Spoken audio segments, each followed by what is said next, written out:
Dreams in Another Language is a film I shot over the last 2 years in Cyprus, in the school of Faneromeni, a school which happens to be just 500 meters from the Green Line that separates Nicosia in two, many years now. What is particularly interesting about this school is that I think it's a very interesting educational experiment where children, 300 children from a variety of countries, almost 26 countries, coexist there.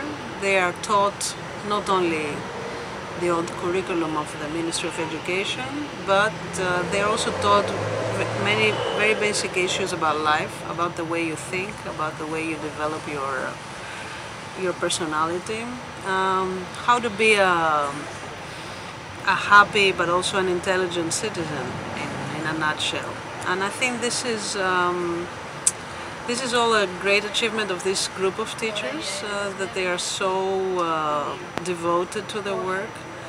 They really, not only they love their work, but they deeply love these kids. During these 2 years, I really wanted sort of go back to school. I felt so happy with what I was experiencing, so I kind of felt healthily jealous of these kids that they could be taught in such a manner, you know.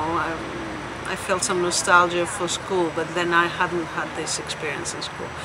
And I think this is what people would feel too. I mean, from the few screenings we've had up until now, it's a feel-good movie. It's a movie that actually shows you in a practical way how many things we can do to change this world, to change society. And it so very much depends on everybody's initiative and how they do their work on a daily basis, if they do it with love, if they do it with concern, if they do it with respect for the other. And all these elements, all these positive elements, you find them in the work that these teachers are doing. And then you see them in the bright eyes, but in the bright thinking and the bright way of expression that these kids have. In fact, what for me education is all about is actually providing the tools, showing that you are able to do things, not actually showing you have to do it X, Y, Z way or learn by heart, mind knowledge. Knowledge, just you have to find your own knowledge, you have to research it, and you have to actually start working with this factory of the brain. And if good education shows you all the weapons you have within you to actually be able to go out there in this life and fight for yourself and create your own path, then this is a good education. And this is what happens in the school.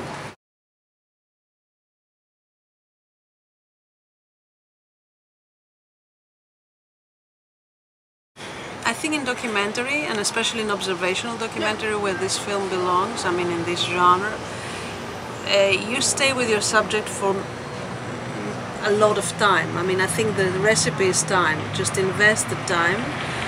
And I stayed with the subject for 2 years because the subject reveals itself as you go, and your relationship with the subject changes during this time. And maybe you think you have the center, but then you're moved against some other center, and then the combination of all this material is there. So in fact, again, you have to work as a filmmaker. In this case, you have to work with respect, with all the other elements we were saying before, towards your subject, and then the subject is there.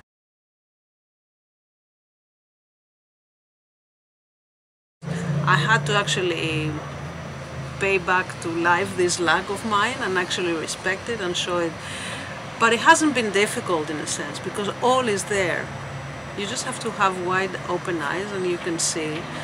And it's a gift that you are facing these kids and you are able to trap, in a sense, from our profession, to trap their bright eyes and their bright thinking, and also work with these teachers. I mean, it's been a treat, really. So all I have to do, at least, you know, respect this and bring it back to the audience.